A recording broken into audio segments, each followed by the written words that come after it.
ராமபுரம் அப்படிங்கிற ஊர்ல சுப்பம்மா அப்படிங்கிற ஒரு வயசான பாட்டி இருந்தாங்க. சுப்பம்மா பாட்டியோட வயசு 80 தாண்டி இருந்துச்சு. சுப்பம்மாவுக்கு மாசம் மாசம் பென்ஷன் பணம் வந்தாலும் கூட அவங்க வைக்கிற அந்த கோழி குழம்பு அந்த ஊர்ல இருக்கிற எல்லாருக்குமே ரொம்ப பிடிக்கும்ன்றதுனால எல்லா நாட்களும் அந்த கோழி குழம்பு செஞ்சு வித்துக்கிட்டு இருந்தாங்க. அதுலயும் அந்த ஊரோட தலைவர் அந்த கோழி குழம்பு சாப்பிடுறதுக்கு 2 நாளைக்கு ஒரு தடவையாவது வந்துட்டு போவாரு. அந்த அளவுக்கு சுப்பம்மா வைக்கிற கோழி குழம்பு ரொம்ப பிரபலமா இருந்துச்சு. ஒரு நாள் எப்பவும் போலவே அன்னைக்கு கூட சுப்பம்மா பாட்டி ஊருக்கு நடுவுல ஆட்கள் எல்லாரும் சேர்ந்து அவங்களுக்காக கொடுத்த ஒரு இடத்துக்கு கோழி குழம்பு கொண்டு போனாங்க. வீட்டுல செஞ்சு கொண்டு வந்த கோழி குழம்பு சூடா இருக்கிறதுக்காக அடுப்புல அவங்க அந்த குழம்ப வச்சுக்கிட்டு இருந்தாங்க. அப்படியே அடுப்புல குழம்ப வச்சுட்டு அந்த பக்கமா வரவங்க போறவங்க அந்த அம்மா கிட்ட பேசிக்கிட்டு இருந்தா அவங்க எல்லார்கிட்டயுமே அந்த அம்மா சிரிச்சு பேசிக்கிட்டு இருந்தாங்க. ஏம்மா, நேத்து தானே உடம்புக்கு கொஞ்சம் முடியலன்னு, இன்னைக்கு இந்த கோழி குழம்பு விக்கலன்னா பூகம்பம் வந்துடுமா என்ன? இப்ப கொஞ்சம் உடம்புக்கு பரவாயில்லம்மா, எழுந்திருக்க முடியாதுன்னு தான் நினைச்சேன். ஆனா காலையில எழுந்திருக்கும் போது சோர்வு எல்லாமே போயிடுச்சு. சரி சரி விடு. ஆமா, நம்ம ஊரோட தலைவர் இன்னும் வரலையே. ஏற்கனவே வந்து 2 நாள் ஆச்சே, கணக்குப்படி இன்னைக்கு வரணுமே. அவரு ஊருக்கு தலைவர், நிறைய வேலை இருக்கும், முடிஞ்சா வருவாரு. அப்படி அவங்க 2 பேரும் பேசிக்கிட்டு இருக்கும் போதே ஒரு சின்ன பொண்ணு அந்த பக்கமா நடந்துகிட்டு பாட்டியோட கடைக்கு வந்துச்சு. பாட்டி, எனக்கு கொஞ்சம் கோழி குழம்பு சோறு தரியா? தரேன். அதுக்கு முன்னாடி உன் பேர் என்ன சொல்ல? என்னோட பேரு வள்ளி. ஓ, பேரு ரொம்ப லட்சணமா இருக்கே. இந்தா, நீ கேட்ட கோழி குழம்பும் சோறும். கவலைப்படாம சாப்பிடு. வேணும்னா இன்னும் கேளு, நான் கொடுக்கறேன். சரியா பாப்பா? சரி பாட்டி. இன்னும் கேளு, நான் கொடுக்கறேன். சரியா பாப்பா? சரி பாட்டி. அப்படி சுப்பம்மா பாட்டி சாப்பாடு போட்டு கொடுத்ததும் வள்ளி அத உட்காந்து சாப்பிட்டுக்கிட்டு இருந்தா. அத பாத்துக்கிட்டு இருந்த ரத்னம் வள்ளி கிட்ட இப்படி கேட்டா, பாப்பா கொஞ்சம் மெதுவா சாப்பிடு, அப்புறம் சாப்பாடு தொண்டையில அடிச்சுக்க போகுது. சுப்பம்மா பாட்டி உடனே தண்ணியை கொண்டு வந்து கொடுத்தாங்க. சாப்பாடு சாப்பிட்டதுக்கு அப்புறமா வள்ளி எதுவும் பேசாம சுப்பம்மா பாட்டிய ரொம்ப ஏக்கமா பாத்துக்கிட்டு இருந்தா. அது விஷயம் என்னன்னா, பாப்பா கிட்ட பாட்டிக்கு கொடுக்க பணம் இல்ல. அந்த விஷயத்த என்னன்னா, பாப்பா கிட்ட பாட்டிக்கு கொடுக்க பணம் இல்ல. அந்த விஷயத்த பாட்டிக்கிட்ட எப்படி சொல்றதுன்னு தெரியாம அமைதியா அவ நின்னு பாத்துக்கிட்டு இருந்தா. பணம் இல்லையா? சுப்பம்மாவுக்கு அது ஏற்கனவே தெரியும். ஆனா வள்ளி என்ன பண்றான்னு பாக்குறதுக்காக அமைதியா இருந்தாங்க. பாட்டி, என்கிட்ட இப்ப பணம் இல்ல, நான் நாளைக்கு கொண்டு வந்து கொடுக்கட்டா? நாளைக்கு வந்து நான் இங்கேயே சாப்பிடுறேன். அப்ப 2 நாளைக்கு சேர்த்து பணத்தை நான் கொடுத்துடுறேன். பாட்டி அதை கேட்டு சிரிச்சுக்கிட்டே, பரவாயில்லம்மா, நீ சாப்பாடுக்கு பணம் கொடுக்க வேண்டிய அவசியம் இல்ல. உன் நண்பர்கள் கூட கூட நீ வா, சாப்பாடு சாப்பிட்டு போங்க. சரி பாட்டி. அப்படி சொல்லி வள்ளி அங்கிருந்து போயிட்டான். இதை எல்லாத்தையும் பாத்துக்கிட்ட ரத்னம், நீ இனி திருந்த மாட்ட அப்படின்னு சொல்லிட்டு போயிட்டான். கொஞ்ச நேரத்துல ஆகாயத்துல மேகங்கள் எல்லாம் இருட்ட ஆரம்பிச்சுது. நல்ல காத்தும் வீசிக்கிட்டு இருந்துச்சு. சரியா அந்த நேரத்துலதான் அது வரைக்கும் வரல அப்படின்னு நினைச்சுக்கிட்டு இருந்த அந்த ஊரோட தலைவர் அங்க வந்தாரு. என்ன சுப்பம்மா, வியாபாரம் எப்படி போய்கிட்டு இருக்கு? நல்லதான் நடந்துகிட்டு இருக்கு தலைவர் ஐயா, நீங்க எப்படி இருக்கீங்க? எனக்கு என்ன, நம்ம ஊர் ஜனங்க புண்ணியத்துல நல்லா தான் இருக்கேன்.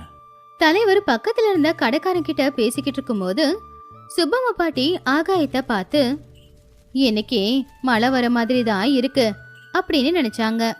அதுக்கப்புறமா பக்கத்துல இருக்கிற ஒரு இலையை எடுத்து அதுல சாப்பாடும் கோழி குழம்பையும் ஊத்தி வச்சாங்க.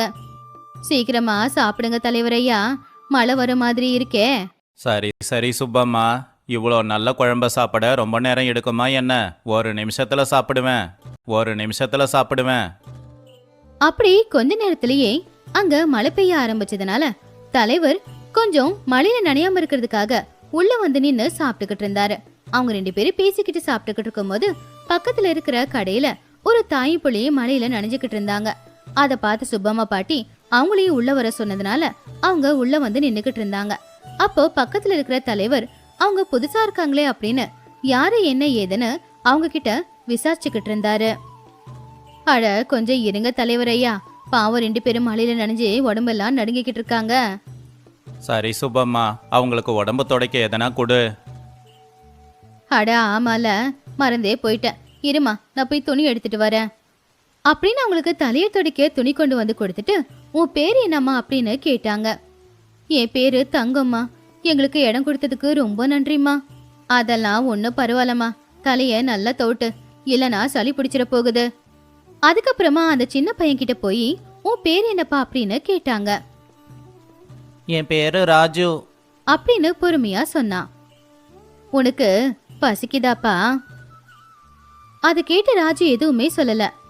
என்கிட்ட கோழி குழம்பும் சூடா சாப்பாடும் இருக்கு, சாப்பிடுறியா? வேணாம்மா, நாங்க கிளம்பிடுறோம். இந்த மழையில எங்க போறீங்க? மழை நிக்கிற வரைக்கும் இங்கேயே இருங்க. சுப்பம்மா, சரி நான் கிளம்புறேன். ஐயா, இந்த மழையில நீங்க மட்டும் எப்படி போவீங்க? மழை விட்டதுக்கு அப்புறமா போலாம்ல. இல்ல சுப்பம்மா, போகணும், முக்கியமான வேலை இருக்கு. அப்படின்னு பாட்டிக்கு பணத்தை கொடுத்துட்டு அவர் அங்கிருந்து போயிட்டாரு. சாப்பாடு போடுற, 2 பேரும் சாப்பிடுங்கம்மா. என்கிட்ட பணம் இல்லம்மா. நான் உங்ககிட்ட சாப்பாட்டுக்கு பணம் எதுவுமே கேட்கலையேம்மா. முதல்ல 2 பேரும் சாப்பிடுங்க. அப்படி அவங்க 2 பேருக்கும் சாப்பாடு போட்டு கொடுத்தாங்க. நீங்க 2 பேரும் இந்த ஊருக்காரங்க இல்லையே, எங்க இருந்து வரீங்க? ஆமாம்மா, நான் பக்கத்து ஊர்ல இருந்து வரேன்.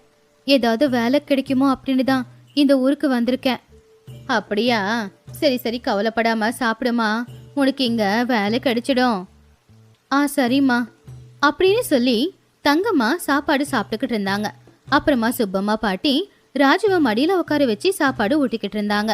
அப்படியே சாப்பாடு போட்டதுக்கு ரொம்ப நன்றி அப்படின்னு கையெடுத்து கும்பிட்டு நன்றியே தெரிவிச்சா. மழையில உங்களை நினைக்கிறத பார்த்துட்டு எப்படிமா நான் அப்படியே விட முடியும்? அதான் கூப்பிட்டு சாப்பாடு போட்டேன். ரொம்ப நன்றிமா. அப்படி எல்லாருமே உட்காந்து பேசிக்கிட்டு இருந்தாங்க. ராஜுவும் சிரிச்சுக்கிட்டு இருந்தான். கொஞ்ச நேரத்துல மழையும் நின்னு போச்சு. அதனால அவங்க 2 பேரும் அங்கிருந்து கிளம்பிட்டாங்க.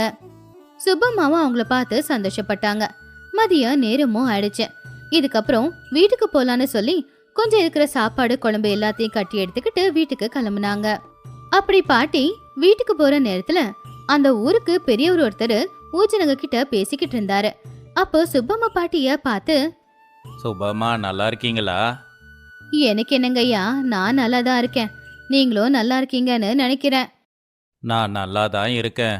ஆனா கொஞ்ச நாளா என் பொண்டாட்டிக்கு உடம்பு முடியாம இருக்கு. ஏதாவது வைத்தியம் சொல்றீங்களா? அம்மாவுக்கு என்னங்கய்யா ஆச்சு? அவளால எந்த வேலையும் செய்ய முடியல சுப்பம்மா. அடிக்கடி உடம்பு முடியலன்னு படுத்த படுக்கையாயிடுறா. நாட்டு வைத்தியம் பண்ணிக்கிட்டு தான் இருக்கேன்.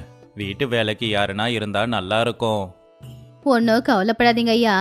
வீட்டு வேலை தேடி யாராவது வந்தாங்கன்னா உங்க வீட்டுக்கு வர சொல்லி நான் சொல்லி அனுப்புறேன். ரொம்ப நன்றி சுப்பம்மா. உங்ககிட்ட வந்து எப்ப பேசினாலும் என் பிரச்சனை எல்லாம் தீந்தா மாதிரி தான் இருக்கு. நல்லதுங்க ஐயா, நான் வரேங்க ஐயா. சரிம்மா.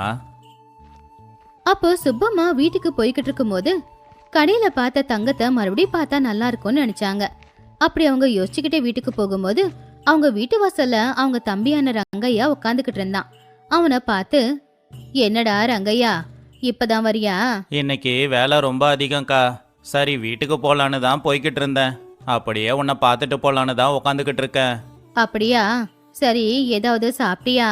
சாப்பிட நேரம்டா. இன்னைக்கு வயல்ல நிறைய வேலை, இப்பதான் முடிச்சிட்டு வரேன். சரி பரவாயில்ல விடு. இன்னைக்கு மிச்சமான கோழி குழம்பு சாப்பாடு இருக்கு, அதை கொடுக்கறேன், நீ சாப்பிடு. அப்படி கை கால் முகத்தை கழுவிக்கிட்டு வீட்டு கதவை திறந்தாங்க. இப்படி உள்ள வந்து உக்காருடா, சாப்பாடு போடுறேன். சரிக்கா. ஆமா, இன்னைக்கு என்னக்கா விசேஷம்? அப்படி ரங்கையா கேட்டப்போ ரங்கையாவுக்கு இலையில சாப்பாடு கோழி குழம்பு ஊத்தி கொடுத்துட்டு சாப்பிடவும் சொல்லிட்டு, வேற என்னடா விசேஷம், எப்பவும் போலவே இன்னைக்கு ரத்னம் கொஞ்ச நேரம் வந்து உட்காந்து பேசிக்கிட்டு இருந்தா. நீ மாறமாட்ட அப்படின்னு ரத்தனம் சொல்லலையா?